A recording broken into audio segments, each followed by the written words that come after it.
Was there any solution to that? Without getting into too much detail, they discussed both recent cyber attacks and semiconductors in the course of the conversation today. And indeed, the leaders agreed as part of the Emerging Technology Working Group to look at this supply chain question, including as it relates to semiconductors, to make sure that we don't have shortages of critical materials going forward, whether it's semiconductors or rare earths. And with respect to cyber, the impetus behind this new cyber working group is not just the SolarWinds incident or the Microsoft Exchange incident, both of which the United States is responding to with urgency, but also cyber attacks that have hit Japan, India, and Australia just in the past few weeks and months. So this is a common challenge that we face from both state actors and non-state actors, and we do intend to make the Quad a central vehicle for cooperation on cyber. Yeah. On this cyber attack of Microsoft, can you give us a sense at all of the scope and scale of this, how it might compare to SolarWinds, and is this still ongoing? It is still ongoing in the sense that we are still gathering information. We are still trying to determine the scope and scale. It is significant, but the precise number of systems that have been exposed by this vulnerability and have been exploited either by nation-state threat actors or ransomware hackers or others, that is something that we are urgently working with the private sector to determine. It is certainly the case that malign actors are still in some of these Microsoft Exchange systems, which is why we have pushed so hard to get those systems patched, to get remediation underway. And the US government is mobilizing a robust whole-of-government response to it. Ultimately, a lot of this comes down to the private sector taking the steps that they need to take to remediate, and we will give them everything we can to help them be able to do so. Yeah. Can you declaratively say that the Microsoft Exchange hack was done by China? I'm not in a position standing here today to provide attribution, but I do pledge to you that we will be in a position to attribute that attack at some point in the near future, and we won't hide the ball on that. We will come forward and say who we believe perpetrated the attack. You talk about diplomacy. I want to ask you about Iran right now. What is the status of any talks with Iran, given they rebuffed the U.S.'s effort to meet with them? Diplomacy with Iran is ongoing, just not in a direct fashion at the moment. There are communications through the Europeans and through others that enable us to explain to the Iranians what our position is with respect to the compliance for compliance approach and to hear what their position is.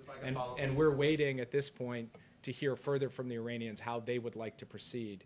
But from our perspective, this is going to be, this is not going to be easy, but we believe that we are in a diplomatic process now that we can move forward on and ultimately secure our objective, which is to prevent Iran from getting a nuclear weapon and to do so through diplomacy. As it relates to Iran, is the U.S. not going to respond to the last round of rocket attacks that hit al-Assad? And we heard from the former Secretary of State, Mike Pompeo, in the last couple days saying the Ayatollah recognizes only strength. Is the U.S. demonstrating weakness in terms of that relationship? So first of all, if you look at the pattern of attacks that took place over the course of 2019 and 2020 against American personnel and facilities, how frequently they occurred, what kind of damage they did, I'm not sure that the former secretary is in a position to be trying to give us advice on the question of how to respond. Secondly, the United States reserves the right to protect its personnel and its facilities. We will do so at a time and place of our choosing, and we will take whatever steps are necessary to deter further attacks and to impose costs on those who attack us. But I'm not going to telegraph our punches on any particular operation that we may take in the days or weeks ahead. Yeah. Thank you, Jake. John Fulmer with the Associated Press. On a sort of broader picture, as a candidate, now President Biden called Saudi Arabia a pariah. He vowed a new approach on China. He vowed to be tough on Putin. But as he's in his early days as administration, both Republicans and Democrats alike have suggested that he's taking a little more cautious, more conservative approach. What should we read into this? Is this him displaying a more realism approach to foreign policy? Why not perhaps be the optimist that he did on the campaign trail? Joe Biden is the ultimate optimist, and today was the ultimate testament to his optimism. Pulling together for the first time ever the leaders of Japan, Australia, and India in a grouping that is going to allow the United States to drive forward its agenda, its interests, and its values more effectively going forward, and to lift up democracy as the signal form of government that can deliver for people and meet the challenges going ahead. So you heard him last night in his speech about where we're going to be on COVID-19. You heard him yesterday at the bill signing about domestic renewal. And you heard him today about his deep belief that the United States will be in a position to lead and to succeed in the 21st century on the global stage. That's the broad answer to your question. The more specific answer to your question is that let's take each of those in turn. On Saudi Arabia, the president said he was going to change America's relationship with Saudi Arabia, and he has. He has not only removed American support for offensive operations in Yemen, he has also taken additional steps to sanction individuals and to publish something the last administration was not prepared to do, an unclassified report on the murder of Jamal Khashoggi. He has also indicated to the Saudis that going forward, we are not going to give them the blank check the last administration did, either on how they treat their own citizens or how they operate in the region. But at the end of the day, his metric is what's going to advance American interests and values. And our near-term interest right now is to get a ceasefire in the war in Yemen so that we reduce humanitarian suffering there, and to get de-escalation in the region so that we increase America's security and the security of our allies and partners. On both of those issues, he has pushed Saudi Arabia hard, and we believe that we are making progress as a result of his policy. If you look at Russia and China, he has both taken a firm line with respect to Russia, including working with the Europeans to impose costs already for the poisoning of Alexei Navalny, and preparing additional responses to other malign actions that Russia has conducted. And as far as China is concerned, the United States, as he has said repeatedly, believes that we are going to end up in a stiff competition with China, and we intend to prevail in that competition. And he is amassing the sources of strength we need to be able to prevail. And that is 100% in line with everything that Joe Biden said on the campaign trail. And 50 days in, we believe we are in a better position to deal with the challenge from China than we were the day that he took office. Yeah. Jake, Stephen Portnoy from CBS News Radio. Thanks for coming in and taking our questions. I want to ask you a question about immigration diplomacy. When he was vice president, Joe Biden went to Guatemala in the summer of 2014. You were on that trip as his national security advisor at the time. He went because of what was then an unprecedented surge of unaccompanied minors coming across the border. One of the things he said on that trip in June of 2014 was, we can, A, first make clear in each of our countries in an unrelenting way, not just with a public service announcement, that there is no free pass, that none of these children or women bringing children will be eligible under the existing law in the United States of America. He said that was number one, and then he went on to describe root causes and American aid. Why has that not been the message that this White House is sending now, clear and unrelenting, that none of these children or women bringing children will be eligible under the existing law?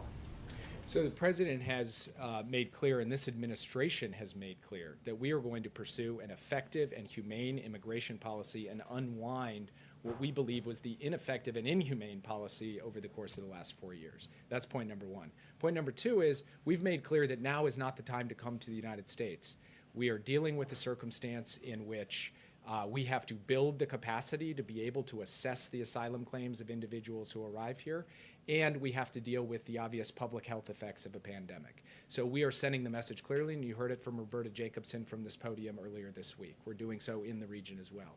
But the president also believes that under our laws, people who are claiming asylum deserve to have their cases heard properly, effectively, efficiently, and as swiftly as possible, and that is the policy that we are going to pursue. Do you really believe that message is being received clearly in an unrelenting way? I mean, there was a young man quoted in the Wall Street Journal this week who said that this president seems more friendly to him than the prior one, and he believes he'll be able to come to the United States on that basis. So this is day by day something that we need to be able to communicate from a range of different perspectives from this podium, in the region itself, on the airwaves, and we will continue to do so as we go forward. Yeah. Just to follow to next week's meeting with representatives from China, do you think that tariffs and export controls targeting China will be part of the talks? And what does China need to do for the U.S. to dial back on tariffs and export controls? I don't expect that for example, the Phase 1 trade deal is going to be a major topic of conversation next week. This is our effort to communicate clearly to the Chinese government how the United States intends to proceed at a strategic level, what we believe our fundamental interests and values are, and what our concerns with their activities are, whether it's on Hong Kong or Xinjiang or in the Taiwan Strait, or frankly, the issues that we heard today from our Quad partners, their coercion of Australia, their harassment around the Senkaku Islands, their aggression on the border with India. So this will stay more in that zone than get into the details of questions around tariffs or export controls. But we will communicate that the United States is going to take steps in terms of what we do on technology to ensure that our technology is not being used in ways that are inimical to our values or adverse to our security. We will communicate that message at a broad level. But in terms of the details of these issues, we have more work to do with our allies and partners to come up with a common approach, a joint approach, before we go sit down point by point with the Chinese government on these issues. We will also want to bring other key representatives, senior economic representatives of the Biden administration into those conversations at the point in time when they're appropriate to occur. We can do one more here, guys. Yeah. Taiwan's foreign minister has said he wants to see more security cooperation with the Quad. Do you see the Quad and coordination between the different nations as a way of perhaps increasing the potential cost to China of any move against Taiwan? And did Taiwan and its status come up in your discussions this morning? So the way that we look at this is that the Quad is not a military alliance. It's not a new NATO, despite some of the propaganda that's out there. What it is an opportunity for these four democracies to work as a group and also with other countries on fundamental issues of economics, technology, climate, and security. So I'm not going to get into detail on what the elements of that security will look like because we have work to do as an emergent institution to define what the agenda looks like. What we know is that broad-based maritime security is already core to the Quad agenda, that humanitarian assistance and disaster response and the work of our militaries in that space is already on the agenda. Where we go from there, on everything from freedom of navigation to broader regional security questions, that has to be worked through, not just at the leaders level, but at the working level as well. So we'll see how that unfolds over the course of the months to come. Thanks, guys. Please, Jake. Oh, sure. Thank you. We're For reporting Reuters. For Reuters. Thank you. We're reporting that India is likely to block its mobile carriers from carrying or using telecoms equipment by Huawei.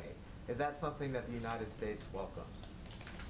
The United States has expressed its concerns about Huawei and the relationship between Huawei and elements of the Chinese government and military apparatus.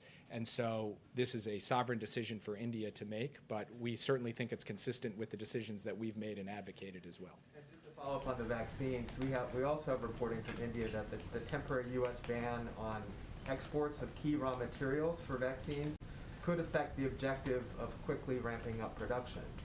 Is the U.S. open to easing that ban? So first, the president had the opportunity to speak with the prime minister about this bold initiative that we're undertaking, and we feel very good about our ability to execute against that. Secondly, I do not believe that there is an export ban, but the United States will happily work with countries around the world to make sure that we are doing our part, not just to make sure every last American citizen is vaccinated as quickly as possible, but that the rest of the world gets vaccinated as quickly as possible as well. So I'll leave it at that. Thanks, guys. Thank you, Dave. Okay, just have a couple of items at the top. Given all of the news and in the speech last night, I just wanted to just give a brief overview of some of the announcements the president made about how we were going to, that give more detail, I should say, on how we're going to meet his commitment of course, directing states to ensure that every American is eligible to receive the vaccine by May 1st, how we're going to expedite it, and how we're going to get to the point where we are having July 4th barbecues. So first, he announced the plans to deliver vaccines directly to up to 700 additional community health centers that reach underserved communities, bringing the total number of community health centers participating in our federal vaccination program to 950. And this is hugely important as we're talking about addressing access, vaccine hesitancy, meeting people where they are in communities, because these health centers are trusted places in many communities where people go and they get regular health services, and so this will dramatically increase that. We're going to double the number of pharmacies participating in the federal pharmacy program. When we first announced this, if you all remember, we announced that it was a pilot program and we're going to see how it went. It's extremely successful, and it has been very effective around the country. And so now the vaccine will be available at more than 20,000 pharmacies across the country. He will also more than double the number of federally run mass vaccination centers to ensure that we reach the hardest hit communities. And he talked about this in the speech, and we've seen these in communities across the country, and many of you have covered this, where you can drive up in your car with your family members, get the vaccine, and it is quite inefficient, and they can reach often thousands of people in these vaccination sites. And also announced the deployment of more than 4,000 active duty troops to support vaccination efforts, bringing the total to over 6,000 in all. So that's obviously a significant increase, and expanded vaccinators, the people who can give these vaccines, to dentists, optometrists, paramedics, physician assistants, veterinarians, and many more.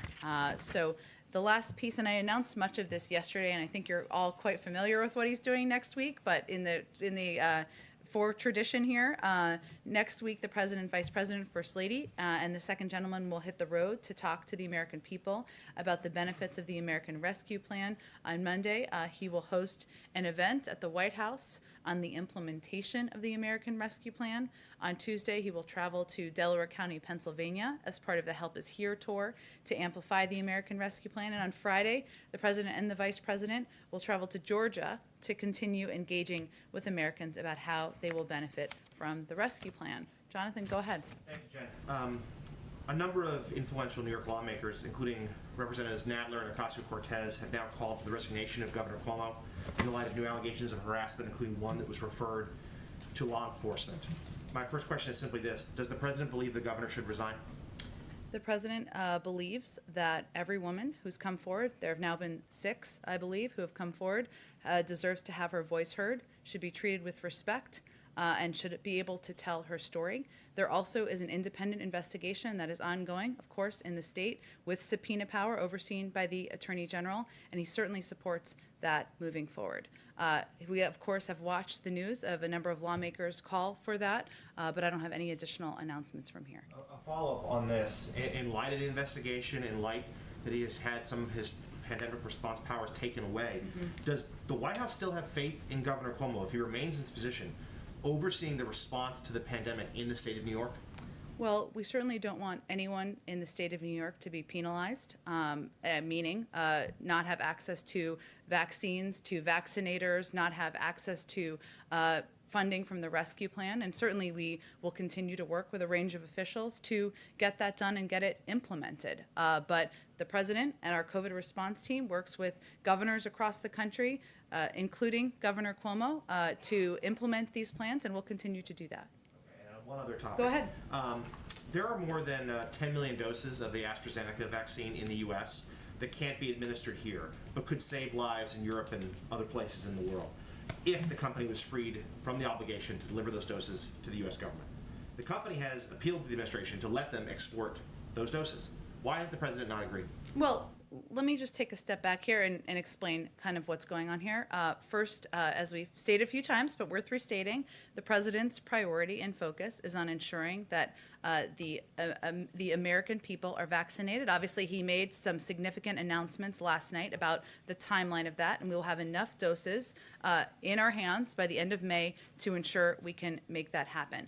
AstraZeneca is also not yet approved by the FDA. We also want to make sure we have maximal flexibility, that we are oversupplied and overprepared, and that we have the ability to provide vaccines, whatever the most effective ones are, to the American public. There are still 1,400 people who are dying in our country every single day, and we need to focus on addressing that. At this time, there have been requests around the world, of course, from a number of countries who have requested doses from the United States, and we have not provided doses from the U.S. government to anyone. So this is not about Europe. This is about our focus and our priority, which we have been very public and clearly stated. And what you're referencing in terms of access to doses, of course, the production, part of the production is through the defense, is enabled because of the Defense Production Act. There is a contract obligation to deliver on the U.S. doses and to fulfill that contract. But any company, AstraZeneca is not a U.S. company. They can also work with, and even if they were, they can work with any country to fulfill and to work on a deal to get access to doses. Go ahead. Jen, if I I'll can, let you interject. Go we ahead. just heard from Jake Sullivan talking about on immigration, the need to have a consistent and continued message to communicate to migrants that the border is closed right now. We saw Ambassador Jacobson. He says there has to be a message on the airwaves and in that region as well. If you want to send the message to migrants that the border is closed, shouldn't President Biden be the one who is clearly delivering that message? Well, he did do an interview with Univision about 2 weeks ago and made that absolutely clear. And I certainly expect he will look for the opportunity to do exactly that. I will note, however, that he is one of the voices. Ambassador Jacobson is one of the voices. There are a number of effective voices in the region, including leaders in the region, including partners we need to have in the region, NGOs and others, to deliver the same message that now is not the time to come, that the majority of people are turned away at the border, which is backed up by factual data, that adults, families will be turned away at the border in almost every scenario. And so that is part of the data and part of the information that we're looking for partnership to deliver in the region. Is it working? Well, again, Peter, I think we know, we've seen the numbers that CBP puts out on a regular basis. We know there are more children under the age of 18 who are, of course, coming across the border. That is consistent with what our policy has been. But in terms of people who were turned away, who are coming to the border, who are turned away, I mean, those numbers, are people hearing that? Are they still making the journey? I don't have any further analysis of that. I know that what people are looking at is that there are more children who are coming across the border, and we've certainly confirmed and acknowledged that. Let me ask you about the president's speech last night. This was a speech about the anniversary, the last year since the pandemic began. Of course, he spent a lot of time touting the success of vaccines, yet there was no mention of the president under whose administration these vaccines were developed. Does former President Trump not deserve any credit on vaccines? Well, the president himself and many people in our administration have conveyed that making the progress that was made, and we've said this publicly, that was made on these vaccines was a Herculean, incredible effort by science and by medical experts. And certainly we have applauded that in the past, and we are happy to applaud that again. But I would say there is a clear difference, and there are clear steps that have been taken since the president took office that have put us in a trajectory that we were not on when he was inaugurated. And leadership starts at the top.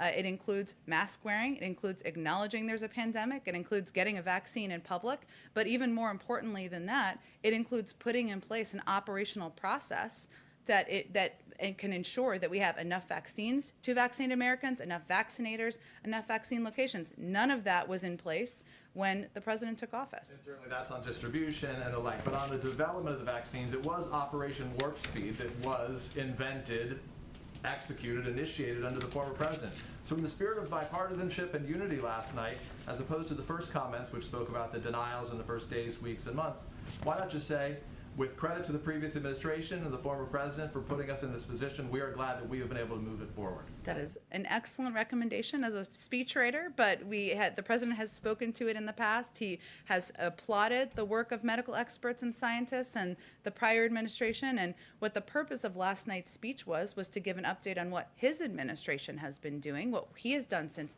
he took office, the progress that's been made, what the work is ahead, provide a light at the end of the tunnel, and ask Americans to engage in the process and do what's needed to be done so we can get to those July 4th barbecues. And in fairness, as he said, to bring all Americans together, which is why I asked. Of course that is, but I would say that Americans are looking for facts, they're looking for details, they're looking for specifics, and I don't think they're worried too much about applause from 6 months ago when the president has already delivered that publicly. Thank you, Jen. Go ahead. You just said that leadership starts at the top when it comes to getting COVID vaccines out, but when you describe the messaging on immigration, you're talking about leadership from Ambassador Jacobson and many others getting the word. And I don't think that's what I said, but well, you were explaining why President Biden is not out here. I actually, Talking- well, to be factual, because we're all about facts, Yeah. I actually started by saying he did an interview with Univision just 2 weeks ago, and that he would look for opportunities to continue to deliver that message clearly himself, but that there are a number of voices that are important and effective and can be heard in the region, and that we will certainly use a number of voices to communicate directly in the region. So we've heard from some folks down at the border in Brownsville, Texas specifically, of migrants who are being tested by some of the NGOs down there for COVID. They test 1,700. At least 204 positive tests so far. That's over a 9% positivity rate, more than double the national average. So what is the federal government doing to protect the citizens of a town like Brownsville, Texas? Well, I don't know where I'm not questioning the data, but I certainly would refer to CBP, and I'm happy to get more specific They are the data. ones- That's where we're getting that Officially from information. CBP data on the testing. Well, let me walk you through, because obviously there are a number of categories of individuals who are coming, and this is a question you've asked before, and certainly an understandable question. So individuals who are taken into, and so I'm just going to give you an outline of the testing, into ICE custody. Migrants entering ICE facilities are tested upon intake, and they're quarantined if they test positive. That's one category, of course. Unaccompanied children, of course, another category. All unaccompanied children encountered at the border receive a medical screening by contract medical professionals. That includes a medical assessment or health intake interview.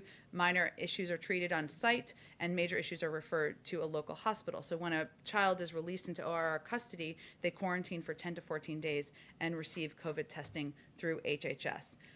Those who are, come into the country and are treated with alternatives to detention, sometimes that's ankle bracelets and other means of tracking.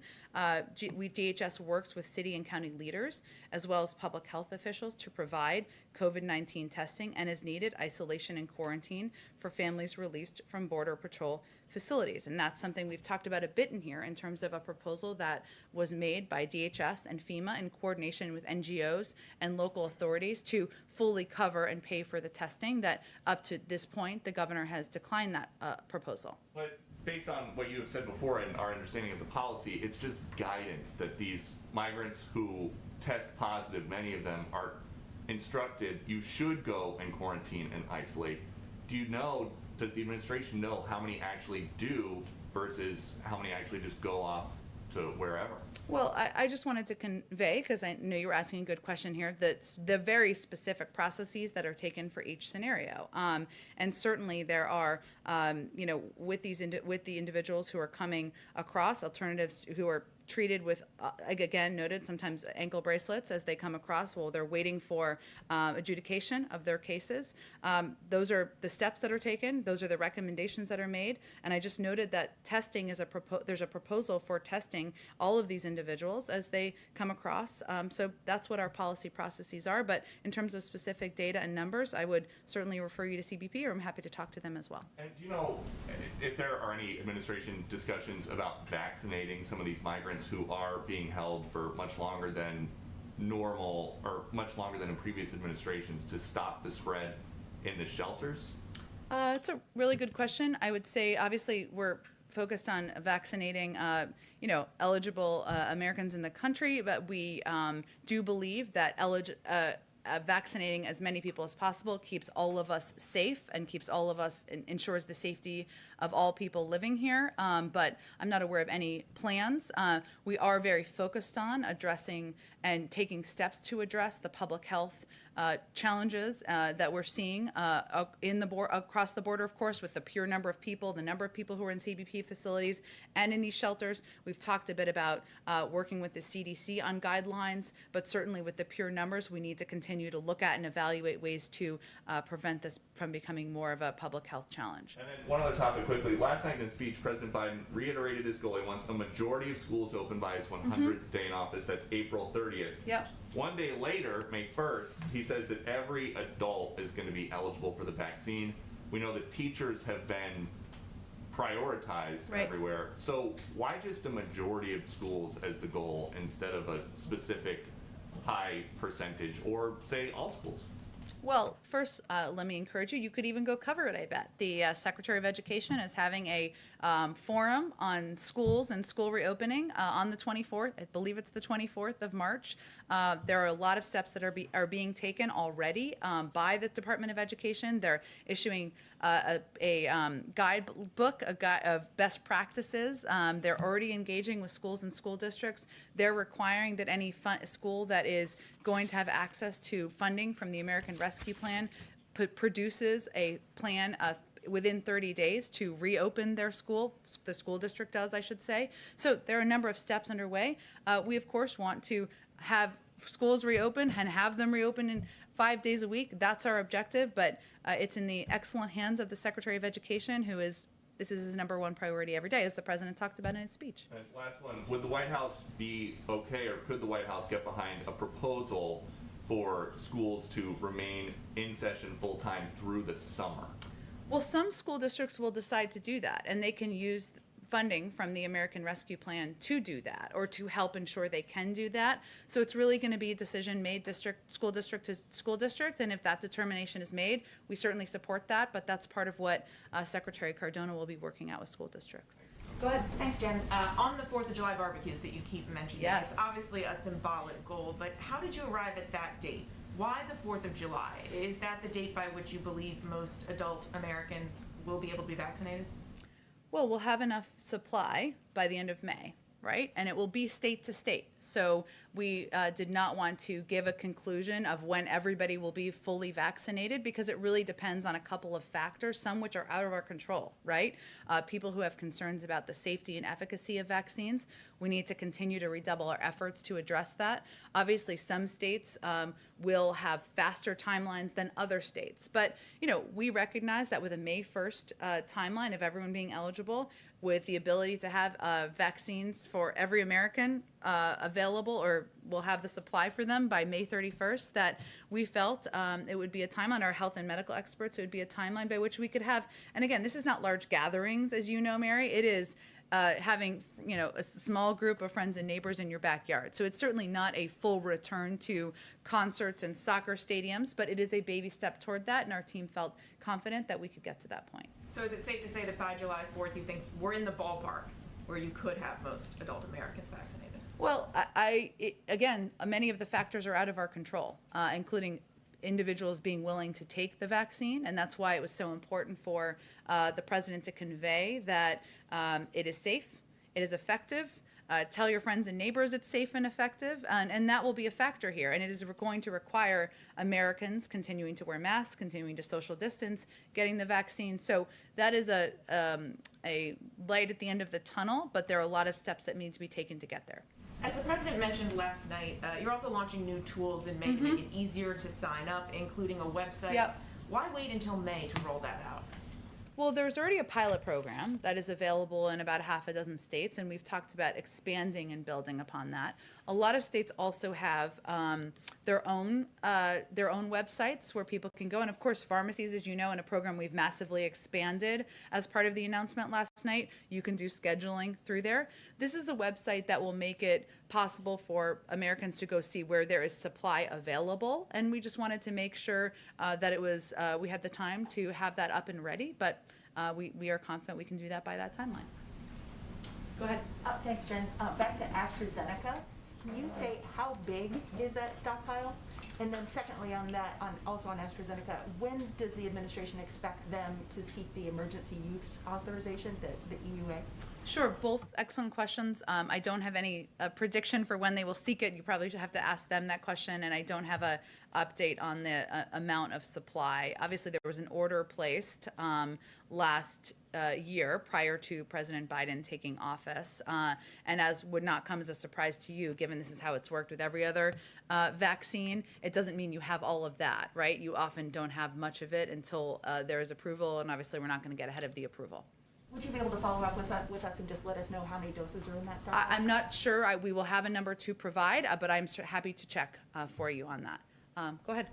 Jen, one question on last night. The president said he's directing states to ensure that all adults are eligible for the vaccine by May 1. What more do states need to do to achieve that goal? Because it sounded a little bit like he was putting the onus on states, but states are asking for more supply, right? And they won't be able to do that without more supply. Well, we wouldn't have done it if we didn't anticipate that we would have much more supply available, and that's certainly part of the process, and we are providing that through state allocation, but also directly to pharmacies. And so it's certainly, as in each state, as you know, Jeff, but there is different prioritization of who is in each order, and so it's just conveying what that should look like, and HHS has the authority to direct states to adjust their prioritization. And they made that clear yesterday too about the authority. I guess I'm just wondering, why does he need to tell states this? Is there a lag where states not moving in that direction? I think it was making clear that this was his expectation of its being a leader of governors and leaders in the country of when, and providing some clarity to the American public about when they can expect to be eligible. Now, some states will move faster than others, and we certainly anticipate that. Some states that may have smaller populations or bigger supplies as a result, relatively so, I should say, they may move faster, and that certainly is something we encourage. But he wanted to provide certainty and a timeline for the American people so that they can expect when they can be eligible. And, for months, he's leveled with the American people. He tried to do that last night, and many of you have asked for a timeline for eligibility, a timeline for vaccine supply, and a timeline for back to normal, and he was venturing to do that last night. Okay. And one follow-up on AstraZeneca. You've made very clear, and the president has made very clear, that the goal and priority is Americans. Does he see any moral dilemma in sitting on some vaccine, we don't know the exact amount, that has been approved elsewhere, that could be saving other people's lives in other countries while the process drags on for however long it will in the United States?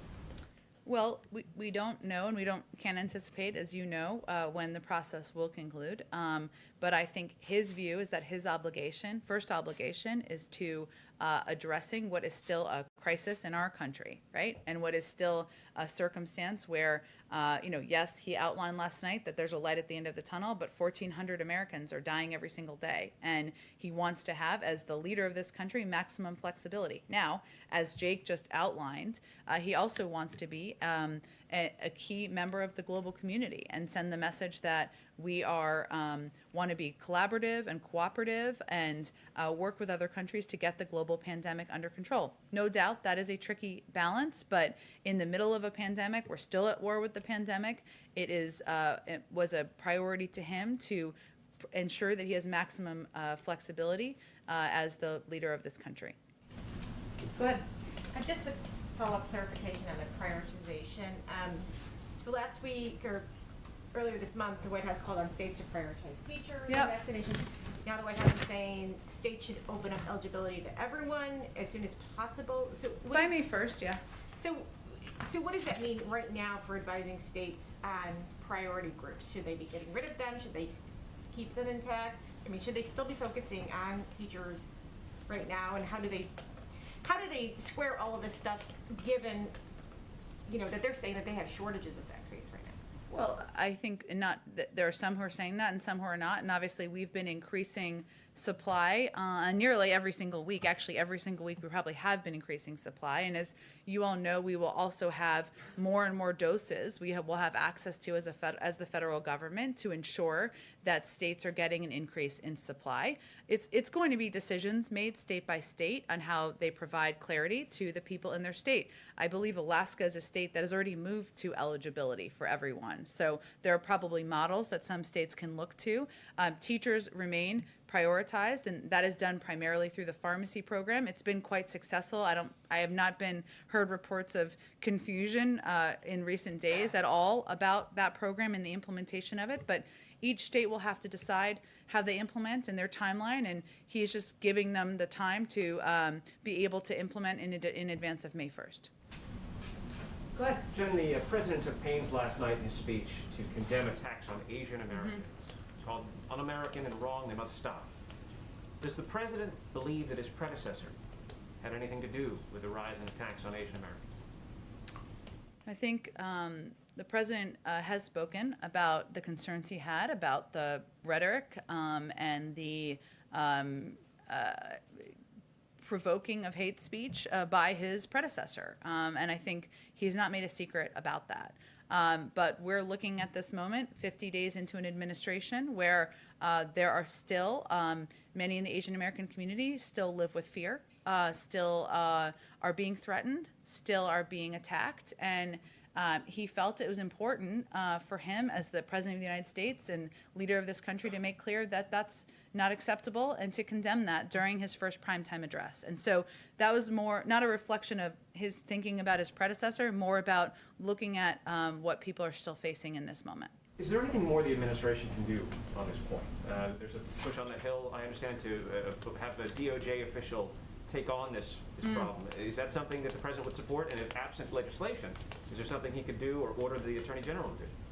I think he would expect the Attorney General would make decisions independently about how to best address. And I'm happy to talk with our policy team and see if there's more. Obviously, he signed the executive order in the early days and condemned these actions last night, and certainly would expect, as I said, the Department of Justice to make independent decisions, but I can see if there's any more specific policy actions we can take. Quick question about next week. This is the first Irish president in some time. Any plans for St. Patrick's Day, even here at the White House? I expect we will have more to preview. We, of course, will be recognizing St. Patrick's Day, but I will have more to preview for you on what that looks like probably later in the weekend or early next week as it's being finalized. Go ahead. Yeah, following up on the earlier questions about July 4th, in order to reach that goal, I mean, is there a certain percentage of Americans that need to be vaccinated? Or if there's no number, what does the situation need to look like? Do we need to continue on the pace that the country's been on in recent weeks? Well, I think it's important to note that we're not talking about a July 4th celebration on the mall. We're not quite there yet, right? And we're not talking about soccer stadiums being filled in communities across the country. That might require something more like what you're talking about.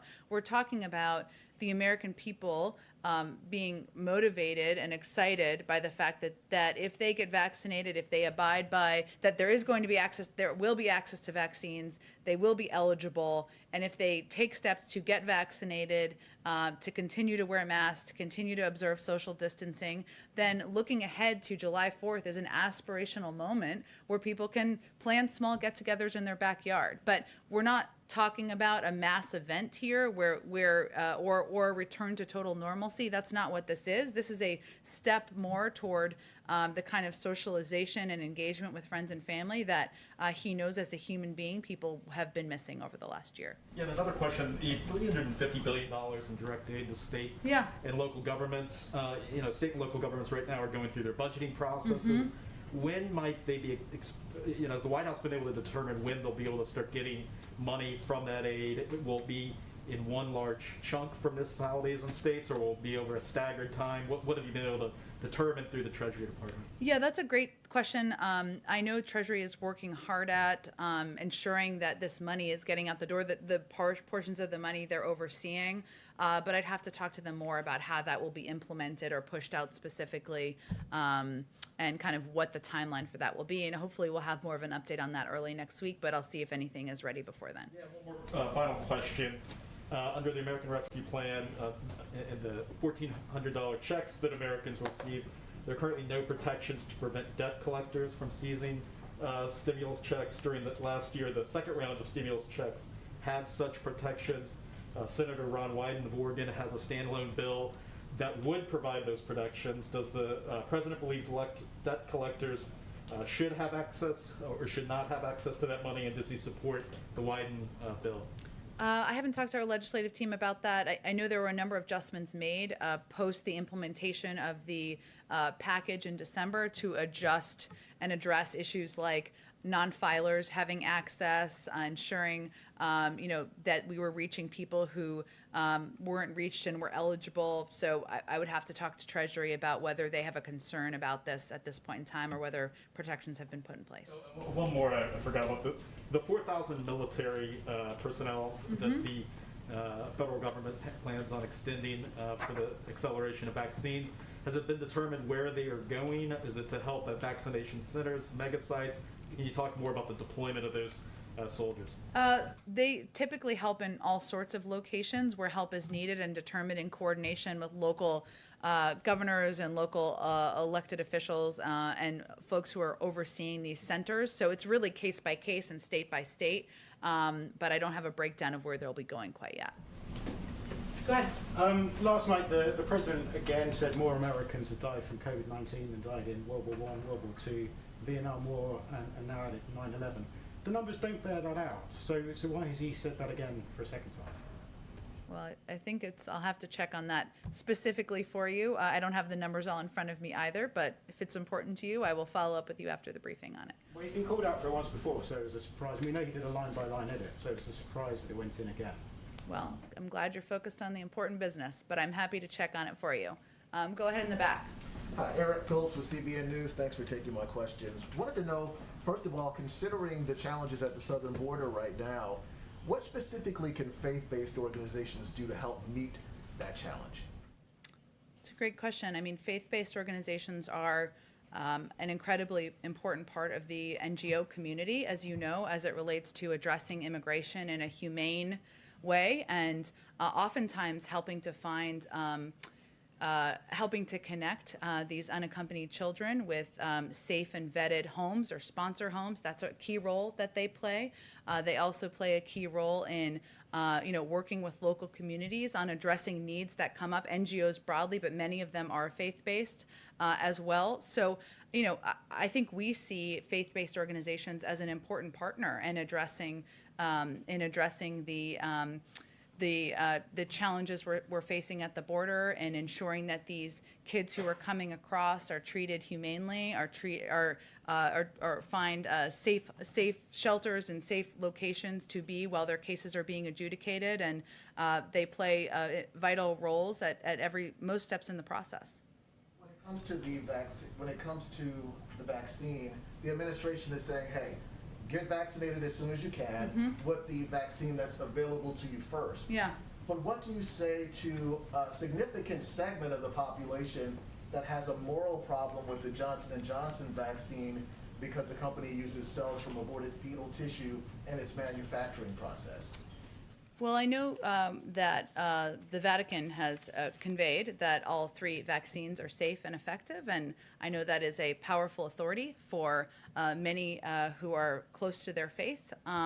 But that is something that has also been conveyed by health and medical experts. And I would also we also recognize that while that is factual, and I would certainly point you to those important authorities, we are not always the best messengers that here, a Democratic administration, to communicate to everyone in the public about the safety, the efficacy, and the importance of taking the vaccine. And so we are very open to working with a range of partners and messengers, outside groups, outside organizations, and conveying exactly that, because we believe that ensuring the public is vaccinated and saving lives is something that transcends political party. It transcends disagreements about a range of issues, and so we are very open to that and recognize that we are not always going to be the right voice or the right face for that message. Lastly, I just wanted to ask you, how is temporarily tightening war power restrictions in places like Somalia, Yemen, and Libya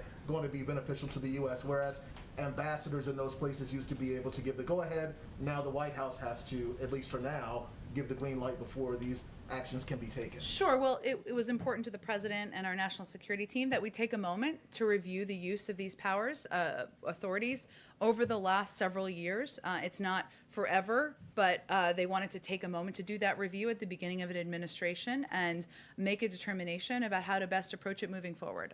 So that's what it's a reflection of. Okay, go ahead. Thanks, Jen. One on vaccine hesitancy and one on gun control. Sure. So a latest poll in-house at Yahoo saw that 44% of unvaccinated Republicans said they would never get vaccinated. This is higher than we found than any other group or crosstab. Are you worried that the vaccine hesitancy from these Republicans, or white Republicans, will make it harder for President Biden's goal of vaccinating all adults by summer? And what is your guys' thought, or what is the administration doing to persuade Republicans in particular to get vaccinated? You're just talking about who are the effective messengers here. Well, we are concerned about vaccine hesitancy in many communities across the country, because we are going to get to the point, clearly, where we have enough supply for to vaccinate every American, every adult in this country, and it will get to the point where we have more vaccines than people who want to take the vaccine, and we see that on the horizon. So we have taken a number of steps in communities where we feel we can be very effective messengers in, and that includes, just statistically, just because I know you were giving a statistic about kind of white conservative Republicans, but Black and brown communities are actually the hardest hit by the pandemic, 2 times more deaths and hospitalizations. Also communities where there's high levels of vaccine hesitancy, and we have taken a number of steps to open, as I mentioned, these community health centers, invest in more mobile units. A big issue, though, is access and accessibility and meeting people where they are, regardless of their political affiliation. And so one of the steps we've taken and we can effectively do outside of any partisan politics is ensure that there are locations with entrusted locations, community health centers, pharmacies, where anybody of any political persuasion can get the vaccine, and they don't need to wear a Joe Biden sticker in order to do that. But we also recognize, as I noted in response to the earlier question, that we are not always going to be the most effective messenger, and there are outside organizations that are doing a range of outreach, doing ads and things along those lines. One that featured former Republican President Bush and others, and I think that kind of work is something we fully support and we feel is important in order to increase the number of people who feel comfortable and confident in the effectiveness of the vaccine. Follow up on that, we've heard a lot from the administration on very specific plans about, like you said, Black and brown communities and how they're being disproportionately affected. But is the White House thinking of how to reach Republicans who will not take the vaccine? Talk about the ad. Former President Bush was in it, of course, notably former President Trump was not there. Is there outreach to Trump or to any other high-profile Republicans to talk to these Republicans so they will never take the vaccine? I guess what I'm trying to say, but maybe not clearly enough, is that we recognize as a Democratic administration with a Democratic president that we may not be the most effective messenger to communicate with hardcore supporters of the former president.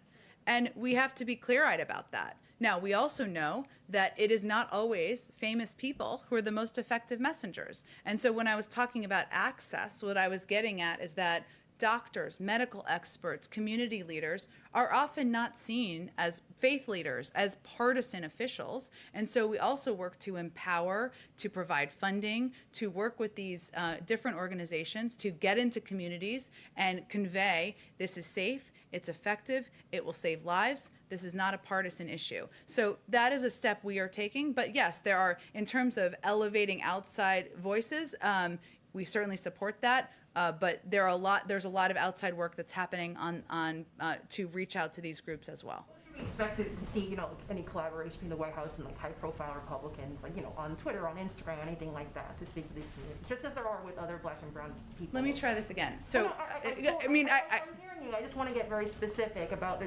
outreach to Black and brown communities is very specific. Yeah. Is there going to be very specific? So what I'm conveying is we are focused on how do we address the root issues and the approach that will solve the challenge here. And what I'm trying to get at is that accessibility. It may not satisfy this conservative Republican and this famous Democrat working together.